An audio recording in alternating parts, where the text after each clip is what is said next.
ಧರ್ಮಸ್ಥಳ ಹೆಣಊತ ಪ್ರಕರಣದ ಸಾಕ್ಷಿದಾರ ಚಿನ್ನಯ್ಯನ part 1 video ಕಂಡವರಿಗೆ ಆಶ್ಚರ್ಯ ಕಾದಿತ್ತು. ಆದರೆ ಈಗ ಆ ಚಿನ್ನಯ್ಯನ ಪಾರ್ಟ್ 2 ವಿಡಿಯೋ ಬಿಡುಗಡೆಯಾಗಿದೆ. ಪರಮಾಶ್ಚರ್ಯ ಕಾದಿದೆ. ಚಿನ್ನಯ್ಯನ ಮತ್ತೊಂದು ಸ್ಫೋಟಕ ವಿಡಿಯೋ ರಿಲೀಸ್. 2023ರಲ್ಲೇ ಧರ್ಮಸ್ಥಳಕ್ಕೆ ಬಂದಿದ್ದ ಚಿನ್ನಯ್ಯನ ಆ ಸ್ಫೋಟಕ ವಿಡಿಯೋದಲ್ಲಿ ಭಯಾನಕ ಸತ್ಯಗಳು ಅಡಗಿದಾವೆ. ಧರ್ಮಸ್ಥಳ ಫೈಲ್ಸ್ ಪ್ರಕರಣಕ್ಕೆ ಕ್ಷಣ ಕ್ಷಣಕ್ಕೂ ಮೆಗಾ ಟ್ವಿಸ್ಟು. ಚಿನ್ನಯ್ಯನ ಮತ್ತೊಂದು ಸ್ಫೋಟಕ ವಿಡಿಯೋ ಬಿಡುಗಡೆ.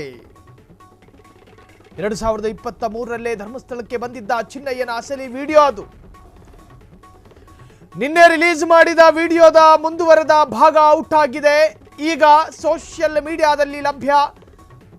ಸ್ಟಾರ್ಟ್ ನಂಬರ್ 17ರ ಬಗ್ಗೆ ವಿಡಿಯೋದಲ್ಲಿ ತಿಳಿಸಿರುವ ಚಿನ್ನಯ್ಯ. ಸ್ಪಾಟ್ ನಂಬರ್ 17 ಫ್ರೀಡಂ ಟಿವಿಗೆ ಲಭ್ಯ ಸ್ಫೋಟಕ ವಿಡಿಯೋ.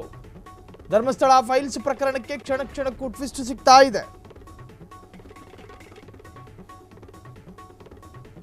ಸ್ಪಾಟ್ ನಂಬರ್ 17ರ ಬಗ್ಗೆ ವಿಡಿಯೋದಲ್ಲಿ ತಿಳಿಸಿದ್ದ ಚಿನ್ನಯ್ಯ. ಫ್ರೀಡಂ ಟಿವಿಗೆ ಲಭ್ಯವಾಗಿದೆ ಸ್ಫೋಟಕ ವಿಡಿಯೋ. ಚಿನ್ನಯ್ಯ ಅದರಲ್ಲಿ ಸ್ಪಾಟ್ ನಂಬರ್ 17ರ ಬಗ್ಗೆ ತಿಳಿಸಿದ್ದ. ಎಲ್ಲವನ್ನೂ ಅವನೇ ಹೇಳ್ತಾನೆ. ಅವನಿಗೆ ಯಾರು ಪ್ರವೋಕ್ ಮಾಡೋದಿಲ್ಲ. ಅಲ್ಲ ಎಷ್ಟು ಹೆಣ ಇತ್ತು ಅನ್ನೋ ಪ್ರಶ್ನೆನೂ ಬರೋದಿಲ್ಲ. ಅಲ್ಲಿಷ್ಟೇ ಹೆಣ ಇತ್ತು ಅಂತ ಅವನೇ ಹೇಳ್ತಾನೆ. 2023ರಲ್ಲಿ ಅವನು ಕೊಟ್ಟ ಹೇಳಿಕೆ ಈಗ ಜಗಜ್ಜಾಹೀರಾಗ್ತಾ ಇದೆ.